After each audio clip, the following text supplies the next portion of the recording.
Space, the final frontier. Space, the final frontier. That's right. Welcome to Introduction to Star Trek, arguably the greatest sci-fi franchise ever made. Let me ask you something. Do you get annoyed every time people around you start talking about Star Trek versus Star Wars? Do you think maybe it's because you suddenly realize the people you're surrounded by are geeks? And worse yet, they look like they're having a lot of fun? And does it really, really get your goat that you can't join the fun because you don't know anything about Star Trek? Nerd alert! Right now, my wife would say yes. If you are saying yes and nodding your head now, this right here is for you. Getting into Star Trek can seem really, really daunting for the uninitiated. There's 3 seasons of the original series, 7 seasons of The Next Generation, and I'll even throw in season 3 of Picard, as it was a decent farewell to the Next Generation crew. So, where do you get started? As a good Bulgarian friend of mine likes to say, listen now. You start with First Contact. For the record, this is how I got the wifey into Trek. Now she's finished 6 seasons of DS9 and 3 seasons of the Next Generation, and we've been married for 11 years. I'm just saying. So, First Contact is time travel done right, or as right as it can be. The Borg are the villains, stakes are high, and humanity's very survival is on the line. The movie takes the TNG crew back to when Zephyr Cochrane tested the first warp-capable engine that attracted the attention of the Vulcans as they were conveniently passing by the neighborhood. This led to humanity realizing, shit, aliens are real, man. And, they aren't alone in the universe. This event would eventually lead to humanity's first step from the brink of destruction into a time filled with hope and wonder.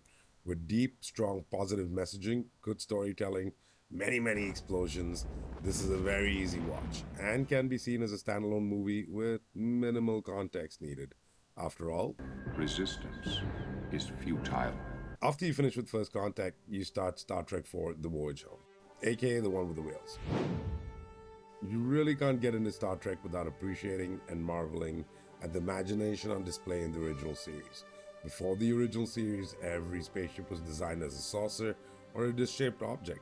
The matter-energy transporter that resulted in these most famous words, Beam me up, Mr. Spock. Beam me up. Lock on transporters. Beam us up. Beam us up. Quickly. Beam us up home. was the first of its kind. It's safe to say, Star Trek reimagined the way we view spaceships and space travel. The one with the whales is an underrated Trek movie. It has heart charm, good old 80s sense of humor,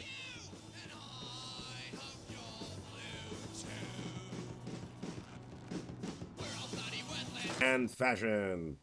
The light humor in this movie is in stark contrast to the previous 2 original series movies, which dealt with the death and resurrection of Spock, which you can watch later on. Okay.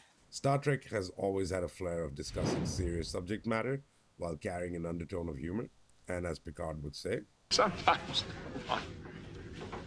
you just have to bow to the absurd. once again, an easy and fun watch for the uninitiated. So, have I convinced you yet? No? You still haven't started season 1 of DS9, you say? Fine, sir, fine. Star Trek VI: The Undiscovered Country. This movie is pretty much a last hurrah for the original series cast, and the last time you'll see them all together on screen. Everybody's older, wiser, and dare we say fluffier. We get to see the Enterprise crew go up against the Klingons one last time in a story meant to represent the falling of the Iron Curtain in our universe to that of the Trek universe, and the implications this would have in the Trek universe. It's a final hurrah for the original series crew. Remember when our heroes would get to age out with respect and dignity? Remember?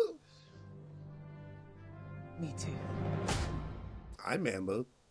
Now, if any Star Trek fans stumble across this one view video and think I'm completely wrong because I didn't mention Wrath of Khan, The Menagerie, The Best of Both Worlds, etc., etc., etc., we can at least agree that I'm right in not having mentioned Voyager, Discovery, anything made by Kurtzman, and Star Wars. Fact is, entertainment today insists on depressing the audience with negativity, bad lighting, and bad writing.